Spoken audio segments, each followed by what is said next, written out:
Good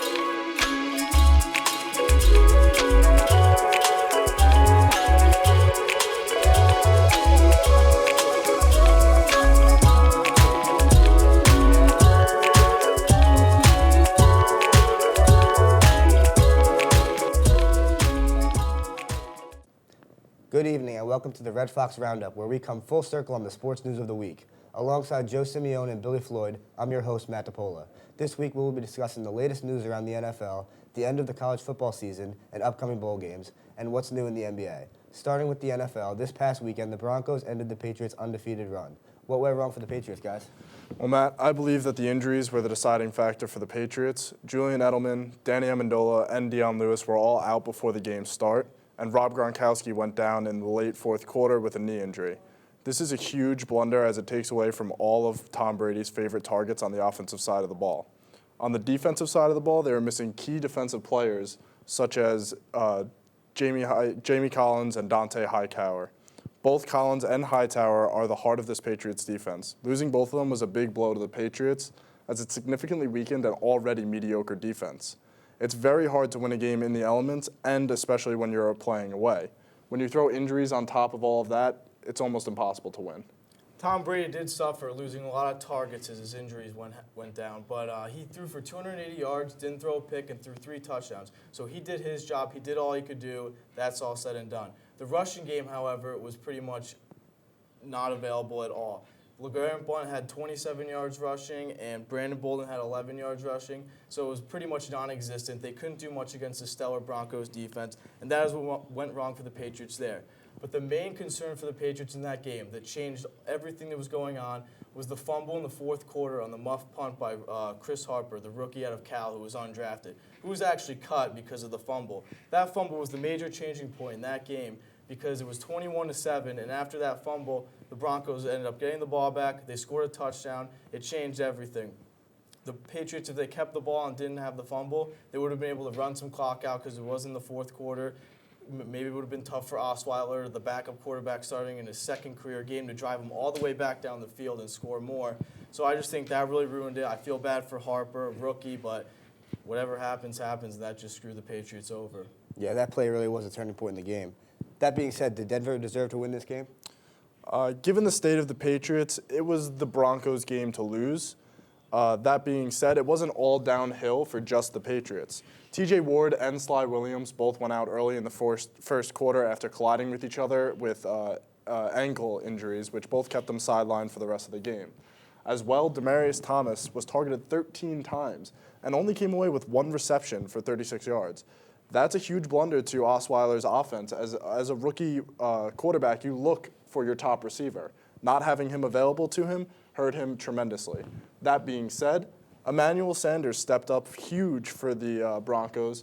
He had a massive game, having 6 receptions and 113 yards, setting up the Broncos for a lot of scoring points. Osweiler may have looked shaky in the beginning of the game, throwing a pick in the first, but he seemed cool, calm, and collected as he led the Broncos to a 17-point comeback in the fourth. He put together an overtime drive, which ended up beating the Patriots, and he ended the game with 270 yards and a touchdown. I do think that Brock Osweiler did a great job of weathering the storm as a rookie quarterback in that awful weather condition, and I think that the Broncos did indeed deserve to win that game. The running game for the Broncos was one of the key points to their success.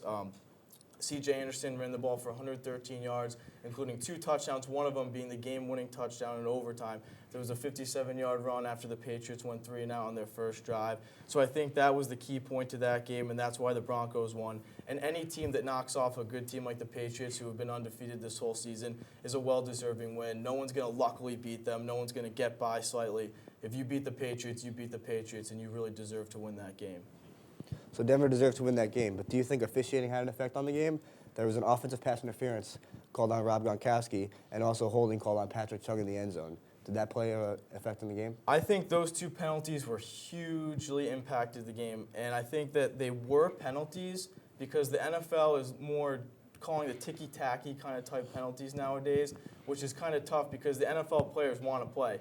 You hear the guys mic'd up and you see them on TV and they tell the refs, hey, let me play football. We compete. We want to see each other go out there. So I think that kind of hurt the Patriots, those 2 plays. But were they penalties? Yes, I think they were. I completely agree. As you said, by definition in the book, those were indeed penalties. Unfortunately, like you said, it is ticky-tacky to call those. It's getting much harder to cover wide receivers, and cornerbacks have to play a physical game now. The referees need to understand that and start to let them play their own game more. Although those calls in the final drive may have had a huge impact on the game, there were other points in the game that ended up being the game changers. Like you said earlier, the Chris Harper muffed punt was a huge play that swung momentum in the Broncos' favor and probably aided them in their victory a huge amount. Okay, so regardless of the officiating in the game, Denver had New England's number. That's something that usually only the Giants have. 2 weeks ago, the Giants almost took down the Pats, but this week they didn't look too good. They lost to the Redskins 20-14 and trailed 20-0 early in the fourth. What can we make of this game? Not a lot to make of this game, Matt. The Giants were 5-0 in their last 5 games against the Redskins. They sat on their couch on Thanksgiving and watched the Cowboys and the Eagles get crushed. The only thing they could think about is, wow, if we beat the Redskins, we can really separate ourselves in the NFC East. But this game just showed that no one wants to win the NFC East. Eli Manning set the tone right away with 2 early picks that were his fault, bad passes, deflections, and it hurt the Giants terribly. He also threw a third interception late in the third quarter that caused the Redskins to get the ball and score another field goal, which made it 20-0. The Giants, however, did come alive in the fourth quarter, in, if you will, garbage time, where Eli Manning unloaded 2 bombs to Reuben Randall and Odell Beckham Jr., but it was too late. They made the highlight reel, but it just showed that the Giants really didn't want to play. They came alive at the end, but the whole game, they really didn't want it. I'd have to agree. Neither team really looked like they wanted to win out there. Eli threw 3 picks in the game, and like you said, the 2 earlier ones, it didn't even look like the Redskins wanted to play. They didn't capitalize on the first 2. The third, they were able to score at least a field goal. But that third quarter pick, which he threw in the red zone, was a huge destruction towards the Giants' offense. The Redskins' defense really capitalized on opportunities that they had, and that was the difference in the game. The turnovers really affected the way the turnout of the game. 0 turnovers from the Redskins and 3 from the Giants really decided who was going to win that game. As well, Deshaun Jackson now being back for the Redskins shows that he's still a great wide receiver and a good offensive weapon for Kirk Cousins and the Redskins. He's now scored twice on deep receptions, and having that deep ball threat will allow the Redskins to open up their offense a little bit more going forward. The Redskins ran for a total of 105 yards, which doesn't sound a lot, but when you compare that to the Giants' rushing yards of a total of 33 as a team, that really hurt the Giants. They couldn't get anything going on the ground, had to rely solely on the Eli-Odell connection, and it just wasn't enough to pull them ahead of the Redskins this time. Yeah, so with Kirk Cousins and Deshaun Jackson playing well, the Redskins are looking pretty good. Do you think they're a competitive team or what? I don't believe that they're going to be a huge competitive team at this point in time. Their record right now being 5-1 at home says a lot to their team and is good, but that'll only take you so far. Their team is 0-5 on the road. If they want to continue to win and show that they are playoff contenders, they need to take their wins on the road. Deshaun Jackson has really come in at a key time for the Redskins. He's allowed the offense to open up more, like I said, and I think adding him to their weaponry will really allow the Redskins to be more competitive. But if they can't figure out how to win on the road, I don't really see much for them going forward. I think Kirk Cousins, Joe, has really stepped up. He's been the quarterback they've been looking for, and he's done the job well. Adding Deshaun Jackson back only adds to his arsenal more and makes him more of a threat. They also have a good running game in Matt Jones and Alfred Morris, but I just don't see them being a competitive team. I don't see the Giants being a competitive team, or the Eagles, or the Cowboys. I just think the NFC East is just not at its best this year, and I can't see one of these teams actually going forward and succeeding in the playoffs. Maybe the Giants, because they have shown magic in the past, but the other 3 teams are all struggling as well. So it's pretty hard to say that I can really take the Redskins seriously right now. All right, let's stay in the NFC. In the last 3 weeks, the Packers have home losses to both the Bears and the Lions. Who are the Green Bay Packers anymore, and what is wrong with them? The Green Bay Packers are led by one of the most successful quarterbacks in the NFL, and Aaron Rodgers, obviously. They went through a rough 3-game losing streak to the Panthers, the Broncos, and the Lions. In two of those games, Eddie Lacy played, and he only had a total of 48 rushing yards. The reason why the Packers aren't as good this year is because they don't have the dominance of the passing game in Aaron Rodgers and the running game of Eddie Lacy. That's when the Packers truly play their best, and that is when they can take down any NFC team that they play. With the loss of him and a few injured games and the inconsistency of backup James Starks, I really don't see them performing well in the future. They used to be at the top of the NFC, but now teams like the Vikings and the Panthers are really rising up, as well as the Cardinals. So it's tough to say, but I really think that having Aaron Rodgers on the team is such a good thing for them because if you have him at quarterback, he can lead you and he can step up. Eddie Lacy's poor performance has really affected the team, as we can see, and it took him being benched to really wake up and start performing better, which is good for the Packers that he has put up now 200-plus games in the last week. But the Packers' offense really needs to wake up. Some people say that because Jordy Nelson has been injured, that's why they're losing these games, but we've known that since before Week 1 in the preseason, and the Packers still continued on to 6-0 after Nelson's injury. Aaron Rodgers seemed to comment on the team. He issued a statement to ESPN saying that we're 15 games into the season, counting the preseason, and that's a long grind for those guys, especially the rookies. This is the time where they really need to get through the wall, and the vets. The vets have had some missed assignments as well, so we've got to buckle down our preparation to make sure we're ready to play. Rodgers saying this basically shows that he thinks that the team isn't showing up to actually play the games every week. He feels as if people need to be more prepared and want to win the games more. So going forward, we really need to see the Packers wake up as a team effort, and we need to see more performance from key players like Eddie Lacy and Aaron Rodgers. So this week was a big week in the NFL. That wraps up our NFL segment. When we return, we will be talking college football. Welcome back. In college football news, teams are finishing up their regular season games and preparing for playoff and bowl games. This past weekend, Alabama defeated Auburn in their annual rivalry game. What do you guys think of that game? Well, Matt, I thought that it was a very defensive game. Although the score may have said otherwise, 29-13, there were a lot of stops during the game, whether it be on the goal line or within field goal range, that resulted in a lot of field goals. Alabama had some key players playing for them. Of course, Derrick Henry being one of the main contributors. He threw up 271 yards on 46 carries. As well, Adam Griffith, a name you probably don't hear as much as a key player, was a huge part of Alabama's game. He nailed 5 of 5 field goals, including one from 50 yards out. That is a big performance from a kicker. He outscored Auburn by himself, scoring 15 of Alabama's points in comparison to Auburn's 13. Auburn's main problem was they couldn't get a rushing game going at all. They had 91 yards in total in comparison to Alabama's 286 yards rushing. Well, to start the game off, Joe, no one had a rushing game, no one had a passing game, no one had anything. The only thing anyone ever had was field goals, and no one wants to see an Iron Bowl clash down of Alabama and Auburn just be a field goal defensive battle.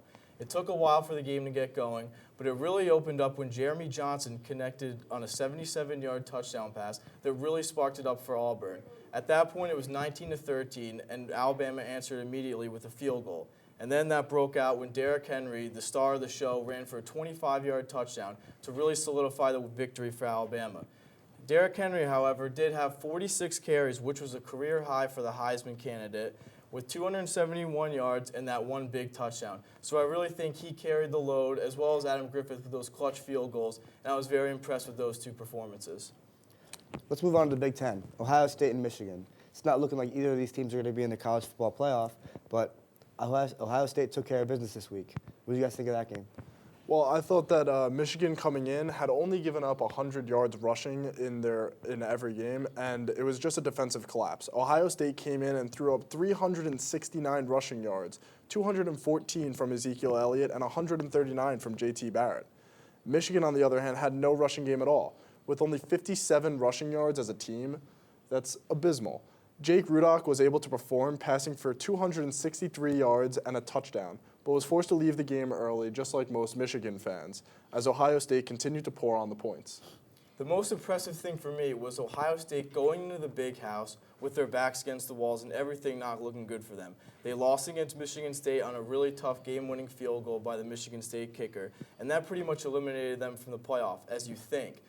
Star running back Elliott and backup quarterback Cardell Jones, who won the national title last year, spoke out saying that they were done with Ohio State, they were done with the college field, they wanted to go pro, and they really wanted out. But Elliott, like you said, put up incredible numbers in that game, and that really showed that maybe he wasn't done. Maybe he wants another run. He did end up tweeting after the game, why not us? Why not Ohio State? They won it last year. They're still a great team. They beat a really tough Michigan team, and it was a very impressive win. And with the college football playoff going forward and the bowl games coming up and the championship games coming up, you really could throw Ohio State in there if they keep winning, and you never know. After this exciting week in college football, we have another great week coming up, as you just touched on, championship week. What games are you guys most looking forward to? Well, the game I'm really looking forward to is the ACC championship game between Clemson and North Carolina. Clemson is the #1 team in the country right now, and they are currently undefeated. North Carolina, however, opened up the season with a detrimental loss to South Carolina, but since then, they set a school record for most consecutive wins in a row, which is 11. Marquise Williams, their quarterback, goes up against the high-powered Heisman candidate, Deshaun Watson, and I really want to see those two play out, and I think one of those teams could make the playoff depending on who wins. I'd have to agree. In this game, we're going to see two high-powered offenses going head-to-head. Like you said, one being led by Deshaun Watson on Clemson, and the other, North Carolina's Marquise Williams. And like we said, this team has 11 straight victories, so I would expect a lot of scoring in this game. But in the end, I think I'm going to see Clemson come out top on this game. Another game I'm really looking forward to is the Big Ten championship game between Michigan State, who knocked off Ohio State, and Iowa.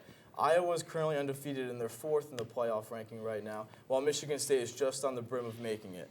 I'm really looking forward to see how Iowa plays against Michigan State, because Michigan State is probably the best team they've played so far. They've only played 2 games against top 25 teams, and they weren't even ranked lower than 15. I think the winner of this game is a shoo-in for the playoff, and I'm really looking forward to seeing who can take down who and who's deserving of that spot. This is a complete classic Big Ten matchup. Both teams have great defenses, and neither make a lot of mistakes on offense.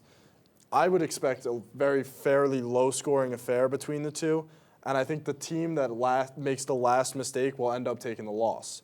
I believe Iowa will be that team, and I think Michigan State will take the victory. It'll definitely be interesting to see what happens. What do you guys predict will happen this week, and who do you think the committee will agree on? Who's in, who's out, and who's your national champion? Well, my prediction is a little bit crazy. I think Carolina, known as a basketball school, is really building its reputation as a football school. I love what they're doing. Their quarterback is very prolific, and I really think they have the capability to take down Clemson. So I got them winning that game. I think Michigan State is going to come out and really power to Iowa and take that game. With that being said, I think with Carolina winning, that knocks Clemson out. The winner of the Big Ten is in. So my Final Four, I'm going to go Alabama 1, Oklahoma 2, Michigan State 3, and North Carolina. If they can knock off Clemson, if you beat the best, you should be in, and I really think that will go down. If it is those 4 teams, I say Alabama knocks off North Carolina, and Oklahoma beats Michigan State, with your champion holding the Heisman and the championship trophy, Derrick Henry and the Alabama Crimson Tide, and that is what I believe will happen in this year's college football playoff. I'm going to have to disagree with you here. As I've said, I believe Clemson and Michigan State will both take the games. Alabama, I just don't see going all the way. They are kind of a one-trick pony on the offense. But my prediction would be Clemson at the top, taking that #1 spot, followed closely by Oklahoma, then Alabama, and then finally Michigan State taking that last spot. Those are some bold predictions, guys. Can't wait to see how it all pans out. When we return, we will be discussing what's happening in the NBA. And we're back talking about the NBA. This past week, Kobe Bryant announced his retirement after this season in a letter entitled Dear Basketball. What do you guys have to say about this legend? Seeing Kobe retire is going to be a very sad thing for a lot of kids our age and for kids who got to grow up watching him.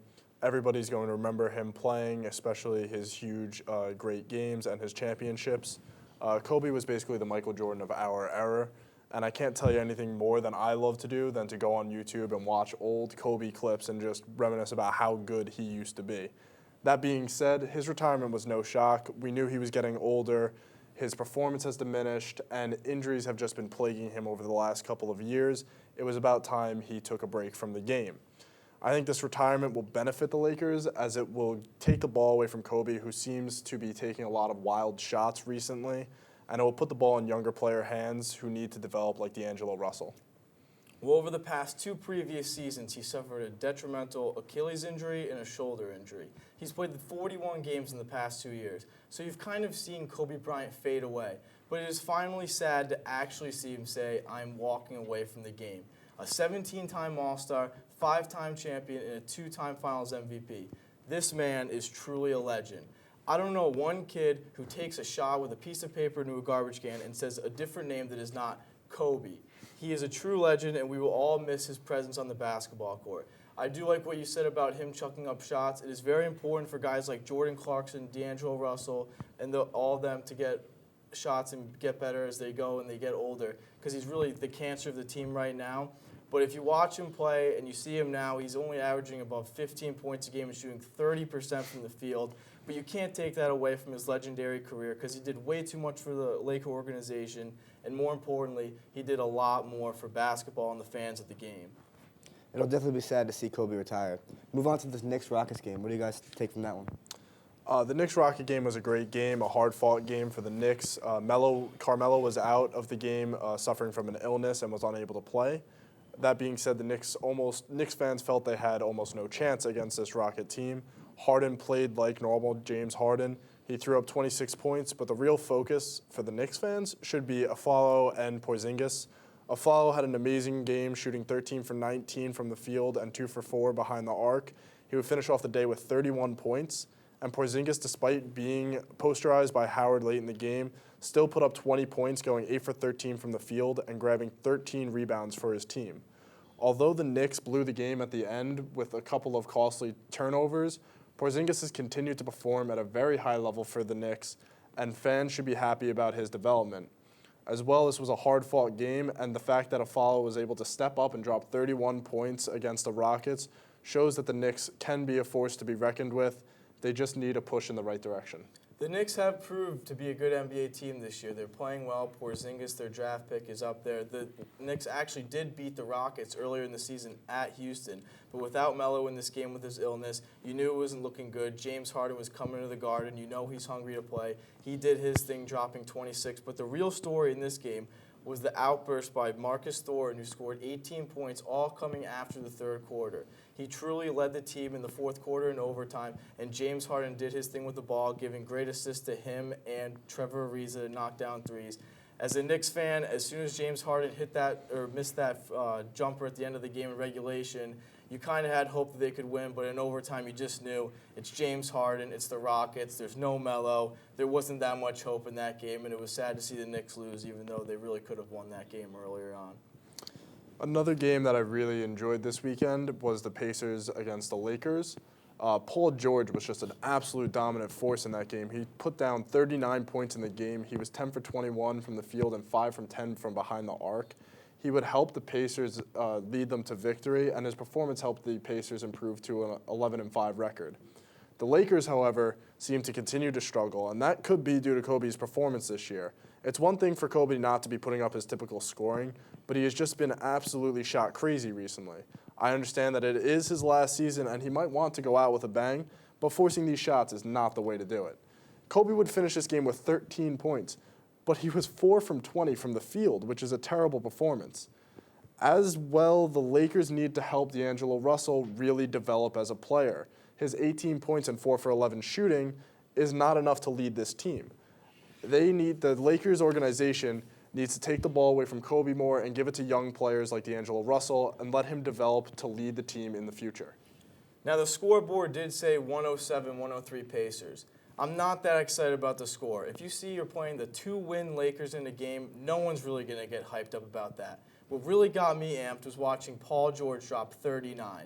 I'm a big seller on Paul George, and I really believe that he is an NBA superstar. You look at guys like Kevin Durant, LeBron James, and Kobe Bryant, who really can take over a game. You know that they're going to deliver.